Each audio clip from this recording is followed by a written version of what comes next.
Awesome job, third graders. So you have made it to our last chapter for this week's work. So I'm going to read chapter 3 first, and then I'm going to do a second read, page by page, discussing what I noticed and some questions that I might pose to you to think about as I continue to read. So during our first read, you're going to be thinking about our essential question about what else is different between Catherine and Grace. So in chapter 3, the author introduces a character named Catherine. So now we're going to be able to compare and contrast those two characters, Catherine and Grace. So let's begin. Chapter 3. "We'll never catch them," said one of the stewardess. "I didn't even see their faces." Some passengers had come out of the dining room. A girl of Grace's age, followed by a man and woman. The girl pointed an accusing finger at Grace. "She knows those thieves," she said in an American accent. They were together. Grace stood rooted to the spot, her cheeks burning. The steward grabbed Grace's arms.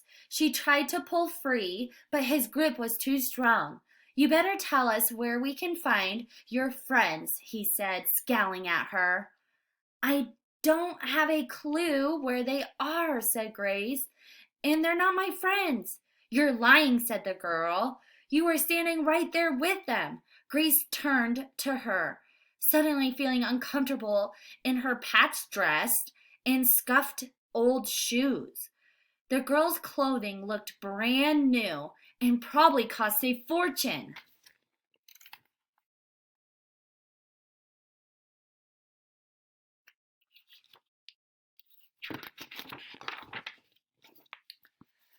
"That will do, Catherine," the mom said quietly. Grace realized he and the woman must be the girl's parents.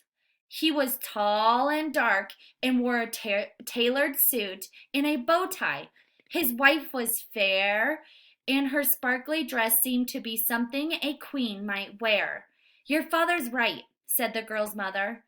"This is none of our business." "I was only trying to help," said the girl.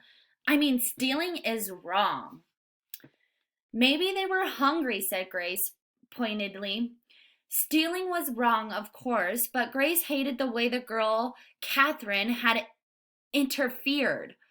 She expected Catherine to snap something rude back at her now, but she didn't. She looked down instead, and Grace could see she was blushing.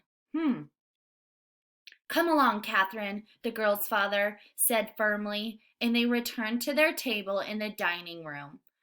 The steward finally let go of Grace's arm.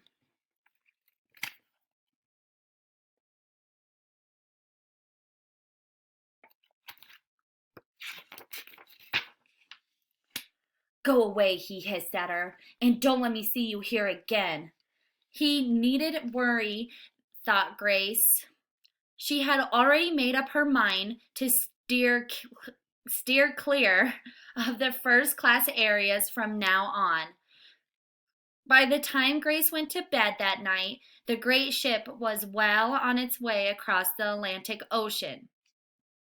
Over the next 3 days, they were lucky with the weather. The seas was so calm it was like a mirror reflecting the bright April sky, and only a few people were seasick. Grace missed Auntie Nora terribly, but life on board was interesting, and she was excited about the future. There were people from almost every country in Europe in third class, and they all seemed to get along. On the fourth evening, some third-class passengers had a party. Grace went along and danced and sang with everyone else. It was late and she felt tired, but she was having fun. Suddenly, there was a sharp bump that threw Grace off balance, followed by a strange scraping noise. Everyone stopped dancing and looked at each other. Uh-oh. What's going to happen? Okay, so that was the end of chapter 3. So now on the next few slides, I'm going to continue to read page by page, asking questions, telling you what I notice, and trying to help you solve that essential questions about comparing and contrasting the two characters, Catherine and Grace. All right, third graders, I'll catch you in the next slides. Good work, and keep working hard.